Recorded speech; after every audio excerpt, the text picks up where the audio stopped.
Hello everyone, আজকে আমাদের topic হলো glycogenesis. So what is glycogenesis? Glycogenesis is the process by which glucose is turn into glycogen. So এটা বোঝার জন্য আমাদের ফার্স্টে যে জিনিসটা বুঝতে হবে সেটা হলো গ্লুকোজ এবং গ্লাইকোজেনের গঠন। তো আমরা সবাই জানি গ্লুকোজ কি? গ্লুকোজ হলো 6 কার্বন বিশিষ্ট একটা জৈব যৌগ।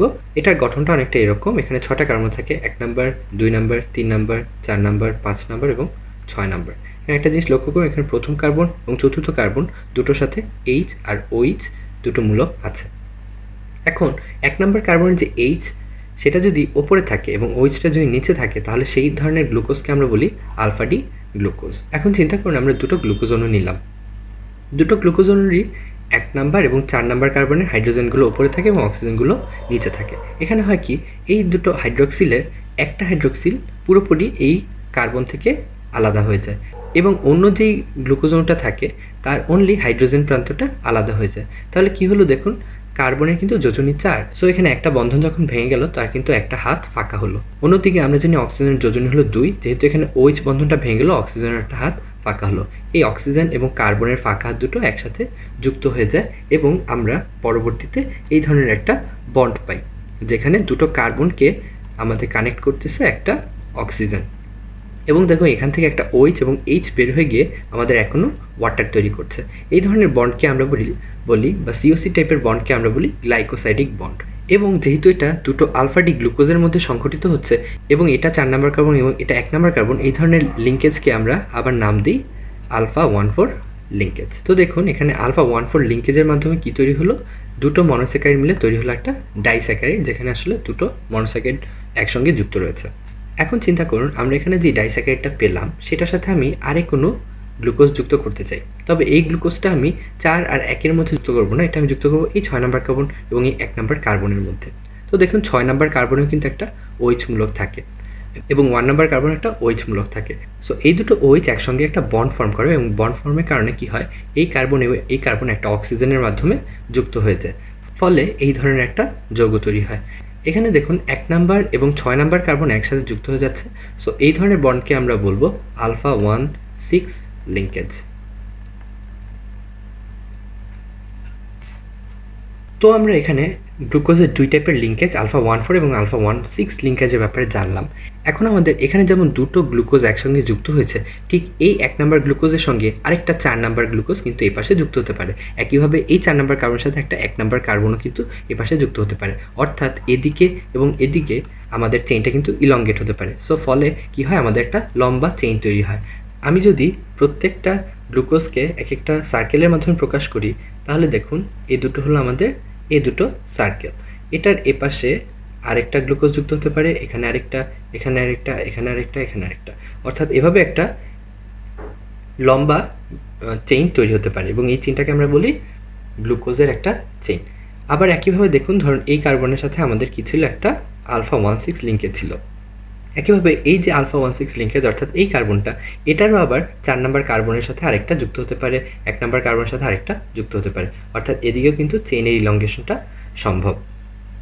তো এভাবে যখন একটার পর একটা ব্রাঞ্চ তৈরি হবে এবং চেইনটা ইলংগেট হতে থাকবে, তো কি হবে, আমাদের গ্লুকোজের একটা ব্রাঞ্চড বিশাল পলিমার তৈরি হবে। এই পলিমারটাকে আমরা বলি গ্লাইকোজেন। গ্লাইকোজেন আমাদের জীবনের জন্য খুবই প্রয়োজনীয়, কারণ গ্লাইকোজেনগুলো আমাদের বডিতে স্টোরড ফুড হিসেবে থাকে, অর্থাৎ সেলের ভিতর গ্লুকোজগুলো আসলে গ্লাইকোজেন হিসেবেই জমা থাকে। তো ধরুন আপনি খাবার খেলেন, এখন কী হবে, এই খাবারগুলো বডির বিভিন্ন অর্গানে চলে যাবে। এর মধ্যে দুটো ইম্পর্ট্যান্ট অর্গান হলো লিভার অ্যান্ড মাসল। লিভারে থাকে এক টাইপের স্পেশাল এনজাইম, এটাকে বলা হয় গ্লুকোকাইনেজ, এবং গ্লুকোকাইনেজ এনজাইমটা লিভারের যে এন্ডোপ্লাজমিক রেটিকুলাম তার ভেতরে জমা থাকে। অন্যদিকে মাসেলের ভেতর আরেকটা এনজাইম থাকে, তাকে বলা হয় হেক্সোকাইনেজ। হেক্সোকাইনেজ এবং গ্লুকোকাইনেজ গ্লুকোজের 6 নম্বর পজিশনে একটা ফসফেট আয়ন যুক্ত করে দেয়। সো এই গ্লুকোজটা পরিণত হয়ে যায় গ্লুকোজ 6 ফসফেটে। এরপর কি হয়, আমাদের সেলগুলোর মধ্যে আরেক টাইপের এনজাইম থাকে যাকে বলা হয় মিউটেজ।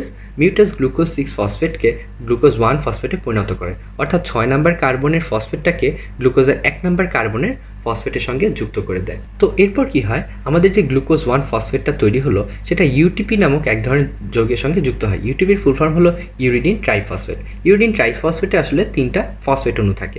এর মধ্যে একটা ফসফেট অণু গ্লুকোজের সাথে যুক্ত হয় আর বাকি দুটো ফসফেট অণু পাইরোফসফেট বা পিপিআই হিসেবে বের হয়ে যায়। এবং কি হলো, যখন একটা ফসফেট যুক্ত হয়ে গেল গ্লুকোজের সাথে কিন্তু আগে আরেকটা ফসফেট ছিল। এই দুটো ফসফেট মিলে এখানে ইউডিপি গ্লুকোজ নামে একটা যৌগ তৈরি করে, যেখানে একটা ইউরিডিন ডাইফসফেট অণু থাকে। এখানকার একটা ফসফেট আসে আমাদের এই ফসফেট থেকে, আরেকটা ফসফেট আসে আমাদের গ্লুকোজের সাথে যে ফসফেটটা ছিল সেখান থেকে। ইউডিপি গ্লুকোজকে বলা যায় অ্যাক্টিভেটেড গ্লুকোজ, যেটা আমাদের পরবর্তীতে গ্লাইকোজেন তৈরিতে সাহায্য করে। কীভাবে সেটা সাহায্য করে, আমাদের সেলের মধ্যে কতগুলো গ্লাইকোজেন প্রাইমার থাকে। So what is glycogen primer? Glycogen primer হলো একটা প্রোটিন যার সাথে কতগুলো গ্লুকোজ অণু যুক্ত থাকে। এখানে আমি কালারফুল অংশটার মাধ্যমে এই গ্লাইকোজেন প্রাইমারকে বুঝিয়েছি। গ্লাইকোজেন প্রাইমার আমাদের ইউডিপি গ্লুকোজের সাথে যুক্ত হয় এবং তখন ইউডিপি গ্লুকোজ থেকে ইউডিপি অংশটা বের হয়ে যায় এবং সেখানে কি পড়ে থাকে, অনলি একটা গ্লুকোজ। আমি যদি গ্লুকোজকে আবার একটা নীল সার্কেলের মাধ্যমে দেখাই, তাহলে নীল সার্কেলটা কি করবে, আমাদের যে গ্লাইকোজেন প্রাইমার সেটার সাথে এসে যুক্ত হবে এবং এই গ্লুকোজ এবং এই গ্লাইকোজেন প্রাইমারের মধ্যে আলফা 1,4 লিঙ্কেজ দেখা যাবে। অন্যদিকে কী হবে, এই যে ইউডিপিটা চলে গেল সেইটা পরবর্তীতে আবার ইউটিপিতে পরিণত হবে। কীভাবে পরিণত হয়, আমরা জানি সেলের ভেতর কিছু এটিপি থাকে, রাইট? এই এটিপিতে আবার 3টা ফসফেট থাকে।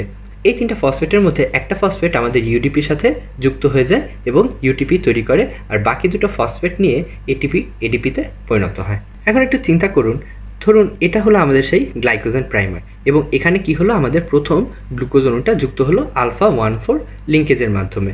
এখন কি হবে, এখানে আমরা আরেকটা ইউটিপি গ্লুকোজ তৈরি করব এবং এই ইউটিপি গ্লুকোজটা আগের গ্লুকোজের সাথে যুক্ত হয়ে আমাদের চেইনটাকে ইলংগেট করতে থাকবে। এরপর এটা, অর্থাৎ এদিকে একটা চেইন তৈরি হতে থাকবে। আমি একদম ফার্স্টে যেটা দেখিয়েছিলাম সেভাবে, অর্থাৎ এখানে অনেকগুলো আলফা 1,4 লিঙ্কেজ তৈরি হবে। এখানে যতগুলো বন্ড আছে সবগুলো বন্ডই হলো আলফা 1,4 লিঙ্কেজ এবং এই পুরো যৌগটাকে আমরা একসঙ্গে বলতে পারি 1,4 গ্লাইকোসাইল ইউনিটস। অর্থাৎ এখানে কিন্তু গ্লুকোজের একটা পলিমার তৈরি হয়ে গিয়েছে, কিন্তু গ্লুকোজের পলিমারটা এখনও শাখান্বিত না বা ব্রাঞ্চড না, কিন্তু আমরা জানি গ্লাইকোজেন হলো ব্রাঞ্চড। সো এটাকে এখন ব্রাঞ্চিং করতে হবে। এখন ব্রাঞ্চিং করার জন্য কে কাজ করে, আরেকটা এনজাইম, এটার নাম হলো ব্রাঞ্চিং এনজাইম। এখন ব্রাঞ্চিং এনজাইমের দুটো অংশ থাকে। প্রথম অংশটার নাম হলো আলফা 1,4 গ্লুকোসাইডেজ এবং দ্বিতীয় অংশটার নাম হলো 4,6 ট্রান্সফারেজ। ধরুন এখানে 1,4 গ্লাইকোসাইল একটা ইউনিট রয়েছে, যেখানে কি আছে, একটা প্রাইমার এবং একটা লম্বা চেইন যেটা গ্লুকোজের তৈরি, এবং এখানে সবগুলো কি টাইপের লিঙ্কেজ, আলফা 1,4 লিঙ্কেজ। এখন ও এসে কী করবে, যখনই চেইনটা একটু ইলংগেট হবে তখনই এখানে এসে ঠিক সে কেটে দিবে। এখানে যেহেতু সে কেটে দিচ্ছে সেহেতু তাকে বলা হয় আলফা 1,4 গ্লাইকোসাইডেস। এরপর সে কী করে, এই যে কাটা অংশটা এটাকে সে আলফা 1,4 প্রান্ত থেকে খুলে নিয়ে অন্য একটা গ্লুকোজের সাথে যুক্ত করে দেয়। কিন্তু যুক্ত হবে কোথায়, ধরুন এই গ্লুকোজটা যুক্ত করতে চায়, কিন্তু এই গ্লুকোজের 1 প্রান্ত এবং 4 প্রান্ত দুটোই কিন্তু বন্ড ফর্ম করেছে, কিন্তু আমরা জানি গ্লুকোজের একটা 6 প্রান্ত রয়েছে। ও গিয়ে কী করে, এই 6 প্রান্তের সাথে ওকে যুক্ত করে দেয়। সো এখানে একটা ব্রাঞ্চ তৈরি করে সে এভাবে। অর্থাৎ আমরা মূল জিনিসটাকে এরকম দেখতে পারবো। অর্থাৎ দেখুন, সে কিন্তু 4 প্রান্ত থেকে একটা গ্লুকোজ ইউনিটকে কেটে নিয়ে এসে 6 প্রান্তে যুক্ত করেছে, এই জন্য তাকে বলা হয় 4,6 ট্রান্সফারেজ। তো দেখুন আমাদের গ্লাইকোজেন কিন্তু এখন তৈরি হয়ে গেল।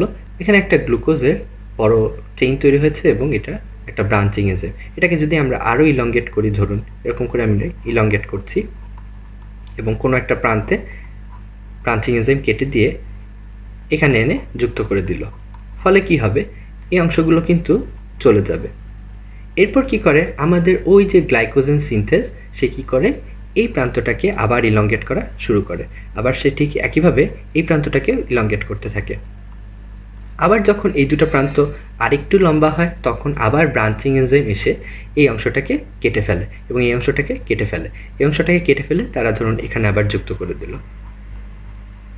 সো এখানে আবার একটা ব্রাঞ্চ হয়ে গেল এবং এই প্রান্তগুলো আবার সেখান থেকে কিন্তু চলে গেল এভাবে।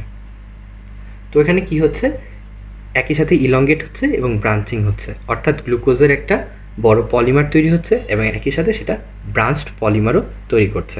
এই ধরনের বড় একটা পলিমারকেই আমরা বলি গ্লাইকোজেন। এভাবে গ্লুকোজ থেকে গ্লাইকোজেন তৈরি হলো। আশা করি সবার ভিডিওটি ভালো লেগেছে। ভালো লাগলে লাইক দিবেন, সাবস্ক্রাইব করুন, আমাদের সাথেই থাকবেন। আসসালামু আলাইকুম।